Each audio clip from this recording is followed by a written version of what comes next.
சிந்தைகள் உன்னை சூழ்கின்றதோ தம் கரம் என்றும் உயர்ந்திடுமே நல்வசனத்தின் வல்லமையாய் வல்லவரின் சமூகம் நிறைந்திடுமே எலியாவின் தேவன் எங்கே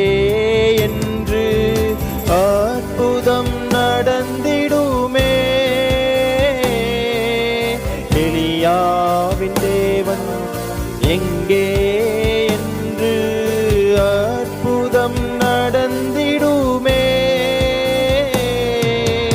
என்றுரை செய்தவரை ஆராதிப்போம்